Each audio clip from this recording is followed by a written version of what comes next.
Well, good afternoon, everyone. Thank you for joining us here today. And for those of you that are watching online across Minnesota, we thank you for joining us as well.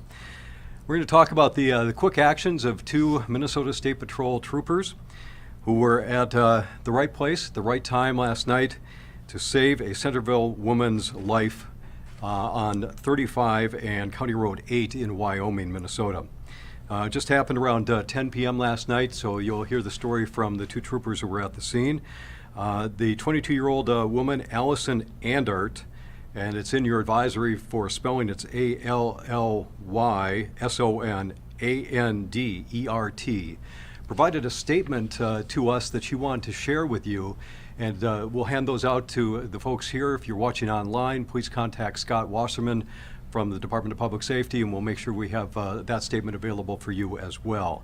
She says in her statement, "I truly felt I was going to die, but thanks to everyone involved, my mom did not have to get that call that she lost her oldest daughter and first child.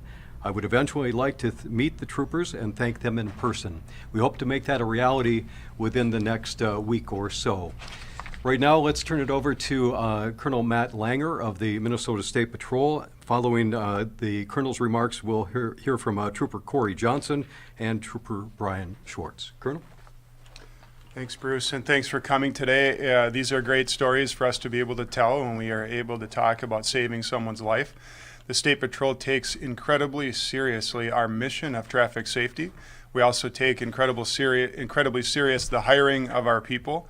We hire the best of the best. We train them better than most agencies anywhere across the country, and we work very hard to make sure that once they hit the road, they're ready to go for whatever they get confronted with.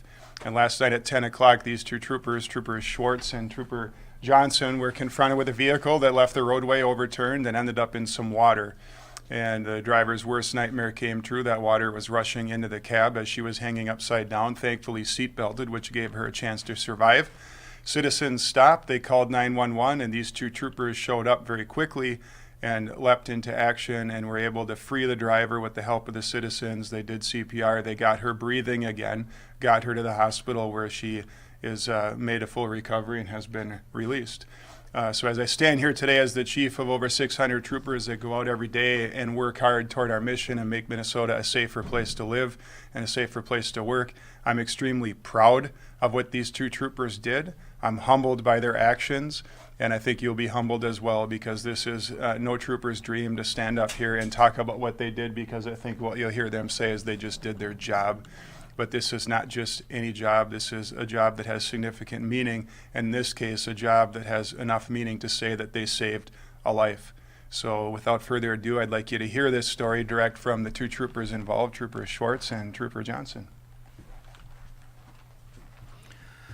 At about 10 o'clock last night, we got a call for a single vehicle rollover on I-35 just north of Highway 8 in Forest Lake. I was the first to arrive. When I arrived, there were two witnesses standing on the shoulder. I asked them, "Is everybody out of the truck?" Because when I got there, I could see that there was a pickup on its roof in some standing water. And the witnesses said no, that the driver was still in the pickup and that they hadn't been able to communicate with him. I immediately went down to the truck, found the person. I could see her leg was, in the driver's compartment. I grabbed the leg to see if I could get a response. There was no physical response. I shouted into the truck, "Is everybody okay?" Got no response. And shortly after, Trooper Corey Johnson showed up. He'll take it from there. I arrived on scene approximately 30 seconds after Brian arrived on scene. Brian had called for medics. He had called for fire to respond as well. I approached the vehicle. I observed the driver, just like Brian said, unconscious, wasn't responding to anything in the vehicle. I gave my pocket knife to one of the witnesses that had called the crash in. He was able to cut the seatbelt, freeing her from the seatbelt buckle from the seat. There wasn't any motion from the driver. She wasn't responding to any of our commands, and we were unable to get her out of the vehicle at that time. Brian arrived with his pry bar, and we were attempting to open the door. We were unsuccessful with that. Eventually, we were able to get her out of the driver's side window where we were able to pull her out. Once we got her out of the water, she was unresponsive. She wasn't alert. She wasn't breathing at that time where we got her onto the snowbank, and I started CPR. After the first set of chest compressions, some of the water came out, and then she stopped breathing again, where I continued with chest compressions. I asked Brian to grab his AED out of his car. After the second set of chest compressions, she spit out some more water. She did continue breathing at this time, and she was breathing on her own. I asked the bystander to stay with her and make sure that she laid on her side, elevated her head just in case of the crash, there was any neck or spine injuries, and he stayed with her to ensure that she was continuing to breathe.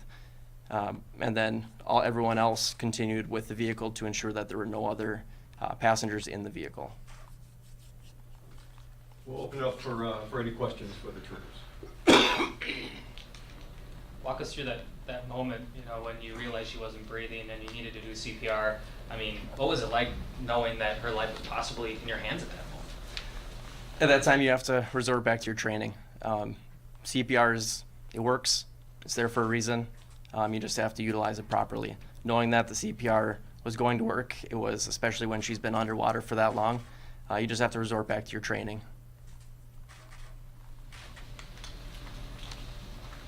How did you get her out? Did you have to break the window, or I was just making sure? The driver's side window was already broke due to the crash. Once we freed her from the seatbelt, we were able to just kind of maneuver her body through the driver's side window, which was underwater at that time. How did it feel when she finally spit up that water the second time and came back? It was a relief. It was definitely a relief that she was there. Obviously, the fight was still on to make sure that she continued breathing on her own so that we didn't have to continue to do chest compressions. But once she started breathing on her own and she spit up water, it was definitely a relief.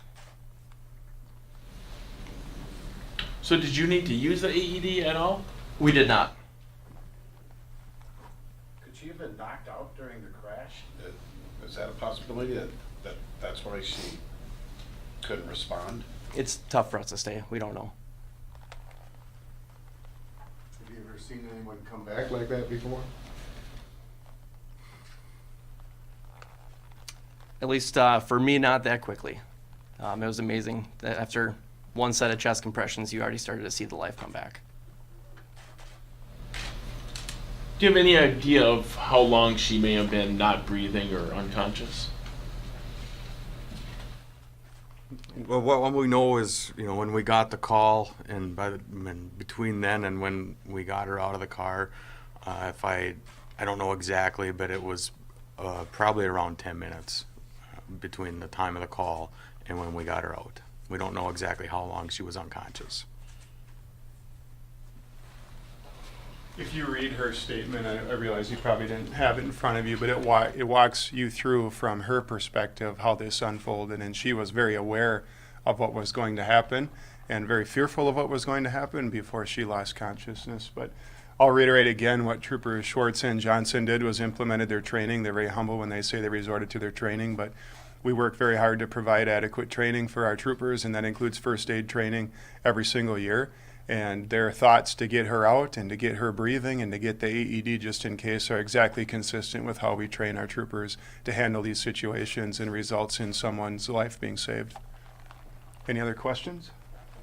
Going forward with all the water everywhere, what's some tips for people out there driving in the predicament we're going to be having here now and the rest of the couple weeks? Just don't take risks. Slow down. Watch for that water. Some of that water can be a lot deeper than you think and can create a situation when you're hydroplaning very quickly. Don't use cruise control going through water. Don't slam on the brakes going through water. But just don't take risks right now. A few more weeks, we'll probably have dry pavement and sunny skies, and hopefully the snowbanks are gone. But until then, there'll be a lot of standing water in areas and can be hazardous to drivers. So the usual rules of thumb that we talk about all the time to slow down and pay attention are never as important as they are now. That's it. Thank you very much. If you want any one-on-ones now, we'll make the troopers available. Thank you again. Are there any photos of the car?